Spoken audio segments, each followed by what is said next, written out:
नमस्कार मेरे प्यारे दोस्तों, एसपीएस स्टडी पॉइंट के इस यूट्यूब प्लेटफॉर्म पे एक बार फिर से आप सभी दोस्तों का बहुत बहुत स्वागत है। आज की इस वीडियो के माध्यम से BSc second year third semester zoology का हम मॉडल सॉल्व पेपर डिस्कस करने वाले हैं और जूलॉजी के जो भी प्रश्न हैं आपके पूरे पाठ्यक्रम से वो मैं आज आपको यहीं पे बताऊंगा। कल परीक्षा लगी हुई है महात्मा गांधी काशी विद्यापीठ यानी बनारस विश्वविद्यालय के लिए, तो उन सभी विद्यार्थियों के लिए मोस्ट इम्पॉर्टेंट होगा। सेम यही प्रश्न देखने को मिलेंगे जो आज मैं आपको बताने वाला हूं।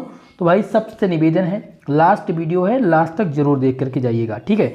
तो हमने यहाँ पर लिख दिया न्यू मॉडल पेपर और ये मॉडल पेपर 2025 सत्र का है। सेक्शन ए, सेक्शन बी और सेक्शन सी, तीन सेक्शन में आपका जो पेपर है वो बटा होता है, ठीक है। आपका पूर्णांक 75 मार्क्स का रहेगा। टाइम आपको मिलने वाले हैं केवल और केवल 2 घंटे के लिए, ठीक है। तो सबसे पहले हम वेरी शॉर्ट टाइप के क्वेश्चंस को देखेंगे कि वेरी शॉर्ट टाइप के क्वेश्चंस में क्या पूछा जाता है, ठीक है। तो पहला क्वेश्चन आएगा आपका वेरी शॉर्ट टाइप में, what is process of transcription. Transcription को हिंदी में कहते हैं प्रतिलेखन। तो प्रतिलेखन की प्रक्रिया क्या है, इस पर आपको संक्षिप्त टिप्पणी लिखनी होगी। सेम यही प्रश्न आपको लॉन्ग सेक्शन में देखने को मिलेगा जिसमें क्वेश्चन आपसे पूछा जाएगा कि what is process of transcription, discuss the transcription in prokaryotes and eukaryotes, ठीक है। तो आपके एग्जाम की दृष्टि से अभी तक का ज़्यादातर रिपीटेड क्वेश्चन रहा है ट्रांसक्रिप्शन का, ठीक है। तो ये पहला क्वेश्चन आपको तैयार करके जाना है। दूसरा क्वेश्चन देखेंगे, दूसरा क्वेश्चन आपका है जो कि है what is the function of the ribosome.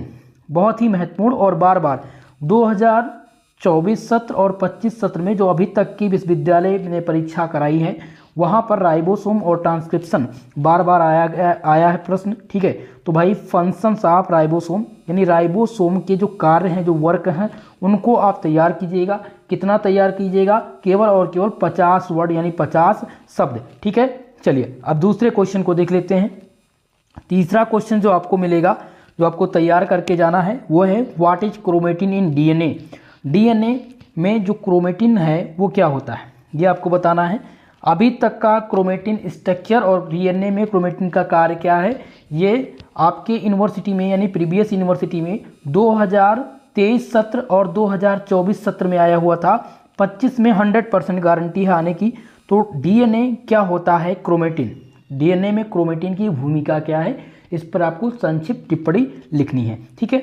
चलिए अगला क्वेश्चन तैयार करेंगे आप लोग। डी नंबर ध्यान दीजिएगा, जो कि है how gene silencing is done. Gene silencing कैसे की जाती है ये आपको बताना है। जीन साइलेंसिंग, यह हो सकता है क्वेश्चन केवल और केवल जीन साइलेंसिंग डाल दे कि व्हाट इज जीन साइलेंसिंग, ठीक है। तो आपको इसमें 50 वर्ड तैयार करने हैं। जीन साइलेंसिंग की कैसे जाती है या जीन साइलेंसिंग कैसे क्या होती है, ठीक है भाई। तो ये आपके लिए मोस्ट इंपॉर्टेंट है और सबसे VIP, very very most important, इसको आप वेरी वेरी मोस्ट इंपॉर्टेंट के नाम से डाल दीजिएगा, इंडिकेट कर लीजिएगा। चलिए भाई अगला देख लेते हैं मेरे भाई। अगला क्वेश्चन आपका ई नंबर है, जो कि है what is the focal distance of microscope. Microscope यानी सूक्ष्मदर्शी की जो फोकल दूरी होती है वो कितनी होती है। ये एग्जाम में बहुत बार पूछा गया है क्योंकि एक चैप्टर आपका माइक्रोस्कोपी का है। तो माइक्रोस्कोपी से आपको 3 प्रश्न देखने को मिलेंगे। सेक्शन बी में एक प्रश्न, आपका दूसरा प्रश्न मिलेगा सेक्शन बी में, और सेक्शन सी में आपका मिलेगा तीसरा प्रश्न जो कि लॉन्ग सेक्शन का होगा।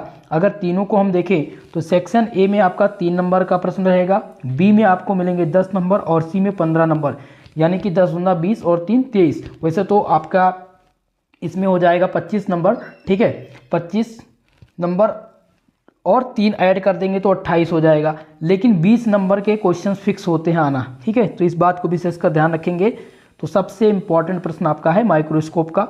अगला क्वेश्चन देखेंगे एफ नंबर, जो कि है व्हाट इज द सेडिमेंटेशन, जिसे अवसादन कहते हैं। क्या कहते हैं, अवसादन। अवसादन क्या है, ये क्वेश्चन 2024 और 25 सत्र का जो डॉक्टर राम मनोहर लोहिया अवध विश्वविद्यालय का पेपर हुआ है वहां पर ये क्वेश्चन आया हुआ था। तो मेरे भाई इस क्वेश्चन को तैयार करके जाइएगा, पेपर में आपको देखने को मिलेंगे, ठीक है। जी नंबर क्वेश्चन देखेंगे आपका है what is the pH range of basic solution. Basic solution को हिंदी में कहते हैं मूल विलयन, ठीक है। तो क्वेश्चन है मूल विलयन का पीएच मान कितना होता है, क्या बताना है आपको, पीएच मान बताना है मूल विलयन का। बहुत ही इंपॉर्टेंट है, बार बार क्वेश्चन आया हुआ है, तो इसको आप वेरी वेरी मोस्ट इंपॉर्टेंट डाल दीजिएगा, ठीक है। जी नंबर और एच नंबर क्वेश्चन है what is CPR. Most important है, वेरी वेरी मोस्ट इम्पॉर्टेंट, इसको आप डाल दीजिएगा। ये 10 क्वेश्चन मैंने दिए हैं और ये 10 क्वेश्चन तैयार है तो 8 क्वेश्चन की गारंटी मैं लेता हूँ, वेरी शॉर्ट में 8 क्वेश्चन आपको मिल जाएंगे। ठीक है, अगला देखेंगे। अगला क्वेश्चन है वेरी शॉर्ट टाइप का, what is the zooming microscope. Zooming microscope क्या है, तो इस बार आपको 2 क्वेश्चन वेरी शॉर्ट में नहीं मिलेंगे, केवल और केवल एक आएगा, या तो आएगा आवर्धन क्षमता माइक्रोस्कोप की क्या होती है, या इसकी जो फोकल दूरी है वो कितनी होती है माइक्रोस्कोप की वो बताइए, या फिर जूमिंग माइक्रोस्कोप आ जाएगा कि जूमिंग माइक्रोस्कोप क्या होता है। ठीक है, अगला है जे नंबर क्वेश्चन जो कि है व्हाट आर प्रोमेटर सीक्वेंस। गारंटी के साथ बता रहा हूँ भाई, प्रोमेटर सीक्वेंस आपको देखने को मिलेंगे पेपर में, तो ये आपके लिए वेरी वेरी मोस्ट इंपॉर्टेंट रहेंगे। क्लियर है, हमने वेरी शॉर्ट वाले सेक्शन को क्लियर कर लिया। अब हम देखेंगे शॉर्ट वाले सेक्शन को, सेक्शन बी के प्रश्न। ठीक है, इसमें आपके शॉर्ट टाइप के क्वेश्चन होते हैं। कौन से प्रश्न आते हैं, वेरी शॉर्ट टाइप के क्वेश्चन हमने देखा। बी जब आएंगे सेक्शन में तो शॉर्ट सेक्शन में देखेंगे इसको, और 200 शब्दों में प्रत्येक क्वेश्चन के आपको आंसर करने होते हैं। चलिए भाई, जिसमें आपका दूसरा क्वेश्चन है what is the transcription factor, what are the 4 product of transcription. Question कह रहा है दोस्तों कि प्रतिलेखन कारक क्या होता है, प्रतिलेखन के 4 उत्पाद जो हैं वो आपको बताने हैं। ये मोस्ट इंपॉर्टेंट हो जाएगा आपका, इसको आप देख लीजिएगा, very very most important question के नाम से, जिसको BBIP भी आप लिख सकते हैं। ठीक है, क्योंकि ये आपको 10 नंबर दे करके जाएगा इस बार पेपर में। किसी भी विश्वविद्यालय का आप पेपर उठा कर देखेंगे मित्र तो आपको ये मिल जाएगा देखने को। ठीक है, चलिए अगला देखते हैं तीसरे क्वेश्चन को। तीसरा क्वेश्चन क्या पूछा जाएगा, जो कि है who discovered the genetic code, what are the postulates of genetic code. इसमें है कि अनुवांशिक कोड की खोज किसने की थी, और अनुवांशिक कोड के जो मोस्ट इम्पॉर्टेंट पोस्टुलेट्स हैं और यानी अवधारणा है इसकी वो क्या है। ओके, ये आपको बतानी है भाई। तो जेनेटिक कोड आना एग्जाम में फिक्स होता है, ये भी आपके फिक्स क्वेश्चन है, इसको फिक्सेबल क्वेश्चन या आप BBIMP के नाम से डाल दीजिएगा। चलिए अगला क्वेश्चन देखते हैं, चौथा। और ये चौथा क्वेश्चन है जिसमें क्वेश्चन है कि what is the role of chromatin in eukaryotic regulation. Eukaryotic नियमन में क्रोमेटिन की भूमिका क्या है, ये आपको बतानी है। ठीक है, ये क्वेश्चन क्रोमेटिन स्ट्रक्चर और क्रोमेटिन में यूकैरियोट का भूमिका क्या है ये बताना अनिवार्य है, कई बार पेपर में आए हुए हैं। तो चौथा क्वेश्चन ध्यान रखेंगे। और जिन भी स्टूडेंट को हिंदी और इंग्लिश कॉम्बिनेशन लिखना है उनके लिए मैं बता दूं किस प्रकार से आपको लिखना है। जैसे यहाँ पर है what is the role of, ठीक है, तो आप लिखेंगे कि यूकैरियोट्स नियमन में क्रोमेटिन का क्या भूमिका है। या आप, ये प्योर हिंदी होगी, अगर मिक्स करेंगे तो आप कैसे लिखेंगे, what is the role of, आप क्रोमेटिन की स्पेलिंग नहीं मतलब क्रोमेटिन लिख देंगे। ठीक है, क्रोमेटिन इन यूकैरियोट नियमन, इस प्रकार से, यानी 2-3 शब्द अगर इंग्लिश में भी लिख देंगे और हिंदी मिक्स कर देंगे, जो आपको इंग्लिश आ रहा है वो इंग्लिश लिख दीजिए, जो हिंदी आ रहा है हिंदी, लेकिन उच्चारण सही होना चाहिए, तो आपको मार्क्स अच्छा मिलेगा। ठीक है भाई, 5वां क्वेश्चन देखेंगे जिसमें है डिस्क्राइब, जिसमें दिया गया है describe the post translational control of gene expression. तो ये क्वेश्चन आप इस बार ड्रॉप कर सकते हैं, ये क्वेश्चन इस बार नहीं देखने को मिलेगा। 5वां क्वेश्चन मैं छोड़ दे रहा हूँ। ठीक है भाई, चलिए अगला क्वेश्चन नोट कीजिएगा, 6 नंबर क्वेश्चन जो आपकी स्क्रीन पे है, ध्यानपूर्वक देखिएगा, इसको तैयार कीजिएगा। ठीक है, क्वेश्चन है what is the simple microscope. Simple microscope यानी सरल माइक्रोस्कोप कह सकते हैं, क्या होता है। What are the parts of simple microscope, what magnifying power formula of the simple microscope. Question है सरल माइक्रोस्कोप क्या है, सरल माइक्रोस्कोप के भाग कौन कौन से, इनके पार्ट कौन कौन से हैं, और एक साधारण सूक्ष्मदर्शी की जो आवर्धन क्षमता होता है उसका जो सूत्र होता है, जो फॉर्मूला होता है, उसको भी आपको यहाँ पर लिखना है। लॉन्ग सेक्शन का ये प्रश्न है, मैंने यहाँ पर बी वाले सेक्शन में दिया है। ठीक है, ये लेकिन सी वाले सेक्शन में आने की संभावना इस बार है, तो इसको भाई कंप्लीटली तैयार करके जाइएगा। ठीक है, चलिए अगला क्वेश्चन देखेंगे 7वां, जिसमें है what is the centrifugation. Centrifugation क्या होता है, write principle and their technique. भाई इंपॉर्टेंट है, सेंट्रीफ्यूगेशन क्या होता है, सिद्धांत और तकनीकी लिखने के लिए आएगा। 7वां क्वेश्चन आप वेरी वेरी मोस्ट इंपॉर्टेंट के नाम से इसको इंडिकेट कर लीजिएगा, इसको आप BBIMP या ट्रिपल स्टार से मैं यहाँ पर कर दे रहा हूँ। ठीक है भाई, चलिए अगला क्वेश्चन देखते हैं। नेक्स्ट आपका है 8वां प्रश्न, जिसमें पूछा जाएगा what is the buffer solution. Buffer solution क्या है? Right it's methods of preparation, यानी बफर सोल्यूशन क्या होता है ये बताइए। इसकी जो तैयारी है ये कैसे बनाया जाता है, इस विधि का उल्लेख भी आपको करना है। तो buffer solution is a very very most important question. इसको आप BBIMP very very most important के नाम से डाल दीजिएगा। ठीक है, चलिए अगला क्वेश्चन 9 नंबर है, जो कि रामबाण प्रश्न है, पूरे पेपर का टॉप प्रश्न है, पेपर में बार बार पूछा जाता है। क्वेश्चन है DNA फिंगरप्रिंटिंग को परिभाषित कीजिए। ये दोस्तों आपको 10 नंबर दे करके जाएगा। अगर आपका फिंगरप्रिंट तैयार है, DNA फिंगरप्रिंट तैयार है, तो 10 नंबर आपके फिक्स हो जाएंगे। क्लियर है? और 10वां क्वेश्चन है what is the Beer Lambert law. Beer का लैम्बर्ट का नियम क्या है ये आपको बताने होंगे। तो ये आपके मोस्ट इंपॉर्टेंट क्वेश्चन थे जो मैंने आपको बता दिए हैं शॉर्ट वाले सेक्शन की। अब हम बात करेंगे लॉन्ग टर्म की, यानी सेक्शन नंबर C में जो प्रश्न आपके पूछे जाते हैं। ठीक है, यहाँ से आपको 2 प्रश्न हल करने होते हैं और कुछ विश्वविद्यालय में एक ही होते हैं, जिसमें से पहला क्वेश्चन लॉन्ग सेक्शन में आपको देखने को मिलेगा। क्वेश्चन को देखिएगा, क्वेश्चन है describe the process of transcription in prokaryote and eukaryote. Question एक आएगा, लेकिन इसमें 2 प्रकार के क्वेश्चन हो सकते हैं। कभी कभी पूछा जाता है कि describe the process of transcription in prokaryotes, और कभी कभी ये क्वेश्चन पूछता है कि describe the process of transcription in prokaryote. तो दोनों को आपको तैयार करना होगा, क्योंकि मैं किसी एक को फिक्स नहीं कर सकता, क्योंकि एग्जामिनर इन दोनों को देते हैं। ठीक है, पेपर में, तो दोनों को तैयार कर लेना है।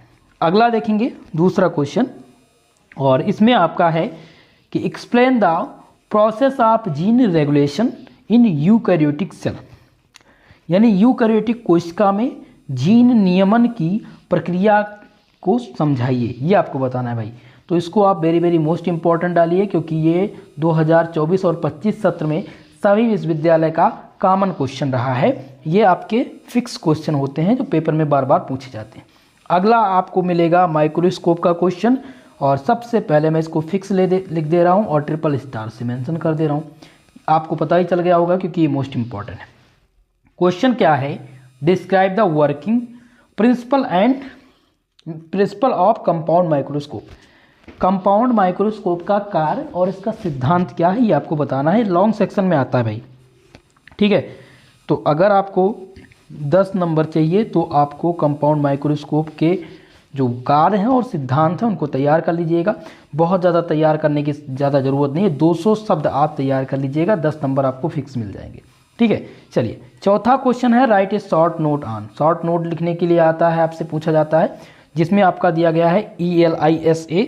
नेक्स्ट आपका है वेस्टर्न ब्लॉटिंग, जो कि मोस्ट इंपॉर्टेंट है। वेस्टर्न ब्लॉटिंग और साउथर्न ब्लॉटिंग, ठीक है, दोनों साउथर्न और वेस्टर्न, जिनमें ज़्यादातर साउथर्न ब्लॉटिंग आया हुआ है अभी तक आपके विश्वविद्यालय में, लेकिन इस बार हो सकता है वेस्टर्न ब्लॉटिंग देखने को मिल जाए। अगला है लैम्बर्ट का लॉ, जो कि मैंने पहले भी बताया था। और नेक्स्ट आपको जिसमें तैयार करना है वो है कोलारीमीटर। मोस्ट इंपॉर्टेंट है कोलारीमीटर, इसको आप very very most important question के नाम से दर्ज कर दीजिएगा पेपर में, ये आपको वहाँ पर देखने को मिल जाएगा। ठीक है मेरे दोस्त, चलिए अब लास्ट क्वेश्चन आपको यहाँ पर देखना है। लास्ट क्वेश्चन आपका है 5वां, और 5 नंबर क्वेश्चन है what is the protein synthesis. तो हमने क्वेश्चन पढ़ा प्रोटीन सिंथेसिस, तो आपको समझ में आ गया होगा। जिन्होंने कंप्लीट सिलेबस पढ़ा हुआ है उनको प्रोटीन सिंथेसिस इंपॉर्टेंट लग रहा होगा। आपके पास कोई भी सॉल्व पेपर होगा, किसी भी प्रकार का इजी नोट्स होगा, तो आपको ये क्वेश्चन देखने को मिलेगा। ठीक है, तो प्रोटीन सिंथेसिस तैयार कर लेना है। Describe the translocation in eukaryotes. Eukaryotes में ट्रांसलोकेशन की क्या भूमिका है ये आपको मेरे दोस्त बतानी है। ठीक है, तो ये 5 जो इंपॉर्टेंट थे वो बता दिए। 5 क्वेश्चन हमने यहाँ से मेंशन किए हैं, जिनमें से आपको एक क्वेश्चन का आंसर देना है, और कुछ विश्वविद्यालय में 2 क्वेश्चन, तो मैक्सिमम मान कर चलिएगा 2। अगर ये 5 आपके तैयार हैं या 4 क्वेश्चन तैयार हैं, तो 2 क्वेश्चन आपको वहीं से मिल जाएंगे। 100% गारंटी मेरी है। पूरे पेपर में जितने भी इम्पोर्टेंट थे वो मैंने बता दें, ये सभी रिपीटेड क्वेश्चन हैं जो 2024 और 25 सत्र में पेपर में पूछे जा चुके हैं, वही मैंने बताया है, और सेम देखने को आपको मिल जाएंगे। तो इसलिए दोस्तों इन सभी प्रश्नों को तैयार कीजिएगा। बाकी आपको मैं बता दूं, इसका आपको सॉल्यूशन पेपर चाहिए, जिनका सॉल्यूशन नहीं है, जिनके पास सॉल्व पेपर नहीं है, वो टेलीग्राम चैनल पर जाइएगा, जिसका लिंक डिस्क्रिप्शन बॉक्स में मैंने डाल दिया है। वहाँ पर आपको सॉल्व पेपर मिल जाएगा। ठीक है। और ये PDF भी मिल जाएगा, सेम ये क्वेश्चन पेपर, और लगभग 2 से 3 विश्वविद्यालय के क्वेश्चन पेपर मैंने डाल रखे हैं वहाँ पर, उन क्वेश्चन पेपर को भी आप पढ़ लीजिएगा। आप क्वेश्चन पेपर को देखेंगे तो आपको देखने को मिल जाएंगे ये सभी प्रश्न, ठीक है। तो आज के लिए बस इतना ही, मिलते हैं किसी नेक्स्ट वीडियो में, तब तक के लिए जय हिंद जय भारत।